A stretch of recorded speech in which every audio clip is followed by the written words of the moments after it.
ഇന്നലെ ഗെൻറ്റിൻ്റെ കുറേ കാഴ്ചകൾ നമ്മൾ കണ്ടല്ലോ. അപ്പോൾ ഇന്ന് നമുക്കൊരു ബോട്ട് റൈഡ് ആയാലോ? അപ്പോൾ എല്ലാവർക്കും നമസ്കാരം.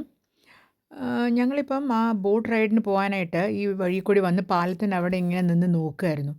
അപ്പം എന്ത് ഭംഗിയായിട്ടുള്ള കാഴ്ചയാണ് അവിടെ നിന്ന് നോക്കിയാൽ നമുക്ക് എത്ര നിന്നാലും മതിവരാതെ ഇങ്ങനെ നോക്കി നിൽക്കാം. നല്ല തണുപ്പാണ്. പക്ഷേ ഇടയ്ക്കിങ്ങനെ കുറച്ച് വെയിൽ വരുന്നുണ്ടായിരുന്നു. അപ്പോൾ അതൊരു നല്ലൊരു കാറ്റും ചെറിയൊരു സുഖമുള്ളൊരു വെയിലും ഒക്കെ ഉണ്ടായിരുന്നു.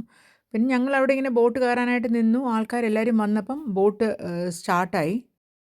അതിലൊരു ഗൈഡും കൂടി ഉണ്ട്. ആ ഗൈഡ് നമുക്ക് ഡച്ചിലും ഇംഗ്ലീഷിലും രണ്ടും എക്സ്പ്ലെയിൻ ചെയ്തു തരും.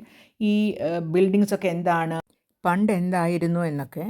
പണ്ടിത് പോർട്ടായിരുന്നതുകൊണ്ട് കുറേ ഗുഡ്സൊക്കെ സ്റ്റോർ ചെയ്യാനും ഒക്കെ യൂസ് ചെയ്തിരുന്നതാണ് ഈ ബിൽഡിങ്സൊക്കെ. ഇപ്പോൾ അതൊക്കെ മാറ്റി എല്ലാം നല്ല ഹൈ എൻഡ് ഹോട്ടൽസും. അപ്പോൾ ആ ഗൈഡ് പറയുമായിരുന്നു ഇവിടെ ഇപ്പം താമസിക്കണമെങ്കിൽ ഏറ്റവും എക്സ്പെൻസീവ് ആയിട്ടുള്ള ഹോട്ടൽസൊക്കെ ഈ രണ്ട് വശത്താണ്. അപ്പം ആ രണ്ട് വശത്തും രാത്രി നല്ല ഇലുമിനേറ്റൊക്കെ ചെയ്ത് നല്ല ഭംഗിയായിരിക്കും കാണാനും. പുറമേയുള്ള സ്ട്രക്ചർ അവരൊന്നും ചെയ്യില്ലെങ്കിലും ഉള്ളിലവർ ഭയങ്കര മോഡേണൈസ്ഡ് ആയിരിക്കും. എല്ലാ സംഗതികളും ഉണ്ടാവും. ഇപ്പോൾ ഹോട്ടലൊക്കെ ആണെങ്കിൽ ഫുൾ 5 സ്റ്റാർ ഹോട്ടൽസ് ആയിരിക്കും. പക്ഷേ വെളിയിൽ നിന്ന് കാണുമ്പോഴത്തേക്കും എല്ലാം പഴയ ടൈപ്പായിരിക്കും. അപ്പോൾ ഗവൺമെൻറ് ആണെങ്കിൽ അത് സപ്പോർട്ട് ചെയ്യും. അവരെന്ത് വില കൊടുത്തും ആ പഴമ അവർ മെയിൻറ്റെയിൻ ചെയ്യും. അത് ഗെൻറ്റിൽ മാത്രമല്ല, യൂറോപ്പിലുള്ള ഓൾമോസ്റ്റ് എല്ലാ സ്ഥലങ്ങളിലും അവർ ആ പഴയ ബിൽഡിങ്സിനെ ഒന്നും ചെയ്യാണ്ട് കാണാനെല്ലാം നമുക്ക് പഴയ പോലെ ഒരേപോലെ ആയിരിക്കും. സിമെട്രിയും എല്ലാം മെയിൻറ്റെയിൻ ചെയ്തിരിക്കും. ഈ സ്ഥലത്തിനെ പറ്റി ഇങ്ങനെ ഗൈഡ് പറഞ്ഞുകൊണ്ടിരിക്കുന്നുണ്ട് കുറേ കാര്യങ്ങൾ. അപ്പോൾ കുറച്ചൊക്കെ നമുക്ക് മനസ്സിലാവുന്നുണ്ട്, കുറച്ചൊക്കെ മനസ്സിലാവുന്നുമില്ല. അപ്പോൾ നമ്മൾ ഇന്നലെ കണ്ട ഒരു 3 ടവേഴ്സ് ഞാൻ പറഞ്ഞില്ലേ, ആ 3 ടവേഴ്സ് ഇവിടുന്ന് കാണാൻ പറ്റും.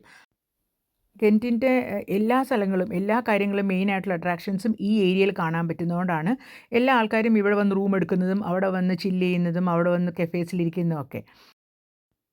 കുറച്ചൊരു വെനീസിൽ നമ്മൾ ഗോണ്ടോള റൈഡിൽ പോകുന്ന ഒരു ഫീൽ നമുക്കിവിടെ വരുമ്പോൾ കിട്ടും. ഇപ്പോൾ നമ്മളീ പോകുന്ന നദിയുടെ പേര് ലിസ് എന്നാണ്. ഇതിൻ്റെ മുകളിലുള്ള ഈ ബ്രിഡ്ജ് ഭയങ്കര ഫേമസ് ആയിട്ടുള്ള ബ്രിഡ്ജാണ്. സെൻറ്റ് മൈക്കിൾസ് ബ്രിഡ്ജ് എന്നാണ് പേര്. അപ്പോൾ രാത്രിയാകുമ്പോൾ ലൈറ്റൊക്കെ ഇട്ടിട്ട് ഭയങ്കര രസമാണ് ഇത് കാണാൻ. ഇതാണ് അതിൻ്റെ ഒരു ഫോട്ടോ, ലൈറ്റ് ഇട്ടിട്ടുള്ള ഫോട്ടോ. അപ്പം അത് കഴിഞ്ഞ് ഞങ്ങളിങ്ങനെ അതിൽ കൂടി കണ്ടിന്യൂ ചെയ്യുകയാണ്. അയാളിങ്ങനെ ഓരോ എക്സ്പ്ലെയിനൊക്കെ ചെയ്തിങ്ങനെ പോവുകയാണ്. നല്ല രസമാണ്, വളരെ ബ്യൂട്ടിഫുള്ളാണ്. നമുക്ക് ആ രണ്ട് വശത്തും അവർ ക്ലീനാക്കി ഈ പറഞ്ഞ പോലെ വെള്ളമൊക്കെ നല്ല ക്ലീനാണ്. ചെറിയ ചെറിയ ഹോട്ടൽസാണ് ഇവിടെ. പിന്നെ കുറേ വീടുകളുണ്ട്, ചിലതൊക്കെ വെറുതെ ഇട്ടിരിക്കുന്നു.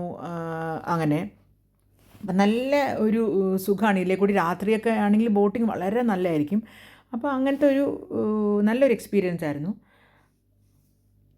ഈ ഗെൻറ്റ് എന്ന് പറയുന്നത് വളരെ ഒരു ചെറിയ സ്ഥലമാണ്. പിന്നെ ടൂറിസ്റ്റുകൾ അത്ര അധികം ഇപ്പോൾ സീസൺ അല്ലാത്തതുകൊണ്ടാണോ എനിക്കറിയില്ല, അത്ര അധികം ടൂറിസ്റ്റുകളെ നമ്മൾ കണ്ടുമില്ല. ജനറലി നമ്മൾ എവിടെ പോയാലും ശരി ഇന്ത്യൻസ് കുറേയൊക്കെ കാണുമല്ലോ. ഇന്ത്യൻസൊക്കെ ഞാൻ വളരെ കുറച്ചേ കണ്ടുള്ളൂ. അപ്പോൾ ഈ നമ്മുടെ ഗൈഡ് പറയുന്നുണ്ടായിരുന്നു ഇവിടെ ഇപ്പോൾ സ്റ്റുഡൻസ് കുറേ ഉണ്ട്. കാര്യം ഇവിടെ നല്ല ഗെൻറ്റ് യൂണിവേഴ്സിറ്റി ഭയങ്കര ഫേമസ് ആണ്, വളരെ നല്ല യൂണിവേഴ്സിറ്റിയാണ്. അപ്പോൾ കുറേ ഫോറിൻ സ്റ്റുഡൻസൊക്കെ വരും. ഇവിടെ ഒരു ദിവസം സ്പെൻഡ് ചെയ്യാനുള്ളതേ ഉള്ളൂ. നമുക്ക് പിന്നെ വൈകുന്നേരം വേണമെങ്കിൽ വന്ന് ഇവിടെ കുറച്ച് നേരം ഇരിക്കാം. അങ്ങനെ കുറച്ച് ടൈം പാസ് ചെയ്യാനായിട്ടൊക്കെ നല്ല സ്ഥലമാണ്. ഒരു ഡിസ്റ്റർബൻസ് ഒന്നും ആരുടെയും ഉണ്ടാവില്ല. അപ്പോൾ ഇതുവരെ ഉള്ളൂ. ഇനിയിപ്പം ഒരു 45 മിനിറ്റ്സാണ് അവരുടെ ആ ഒരു ട്രിപ്പ് ബോട്ടിൻ്റെ. അപ്പോൾ അവരിവിടുന്ന് തിരിച്ച് വീണ്ടും നമ്മൾ ബാക്കിലേക്ക് പോകും. അപ്പോൾ ആ പോകുന്ന സമയത്താണ് ഈ ഒരു ഇന്നലത്തെ നമ്മൾ കണ്ട കാസിലും അതിൻ്റെ സൈഡിൽ വെള്ളമൊക്കെ ആയിട്ട് നല്ലൊരു ഭംഗിയുള്ളൊരു വ്യൂ ആയിരുന്നു. ഗെൻറ്റിനെ പറ്റി ഇപ്പം ഞാനെല്ലാം നല്ല കാര്യങ്ങളല്ലേ പറഞ്ഞത്. പക്ഷേ ഇവിടെ എനിക്ക് ഏറ്റവും മോശമായിട്ട് തോന്നിയത് എന്താണെന്ന് വെച്ചാൽ ഇവിടുത്തെ സ്മോക്കിംഗ് ഭയങ്കര, എല്ലാ ആൾക്കാരും സ്മോക്ക് ചെയ്യും. മാത്രമല്ല റോഡിൽ നിന്ന് റോഡിൽ എവിടെയാണെങ്കിലും ഏത് സ്ഥലത്ത് വേണമെങ്കിലും സ്മോക്ക് ചെയ്യും. ഇവർക്കിങ്ങനെ സ്മോക്കിംഗ് ഏരിയ ഒന്നുമില്ല. പിന്നെ എനിക്ക് തോന്നുന്നു ചില ഡ്രഗ്സൊക്കെ ഇങ്ങനെ ഫ്രീലി അവൈലബിൾ ആണ് എന്നാണ് എനിക്ക് തോന്നുന്നത്. ആംസ്റ്റർഡാമിലൊക്കെ ഉള്ള പോലെ എല്ലാം ലീഗലി അക്സെപ്റ്റഡ് ആണ്. അങ്ങനെ നമ്മളിപ്പോൾ ഇടയ്ക്ക് വരുന്ന സമയത്തോ അല്ലെങ്കിൽ നമ്മൾ ടൂറിസ്റ്റായിട്ട് വരുന്ന സമയത്തോ ഇവിടുത്തെ പ്രശ്നങ്ങളൊന്നും അറിയില്ല. അപ്പോൾ അങ്ങനെ ജനറലി എല്ലാം നല്ലൊരു സ്ഥലം എന്നൊന്നും പറയാൻ പറ്റില്ല. നമുക്ക് കാണാനായിട്ട് നല്ല രസമാണ്. നമുക്കിതൊന്നും അഫക്റ്റ് ചെയ്യില്ല. നമ്മൾ കാര്യം 2-3 ദിവസമല്ലേ ഉണ്ടാവുള്ളൂ. അങ്ങനെ ബോട്ട് റൈഡൊക്കെ കഴിഞ്ഞ് ഞങ്ങൾ തിരിച്ചു പോയി.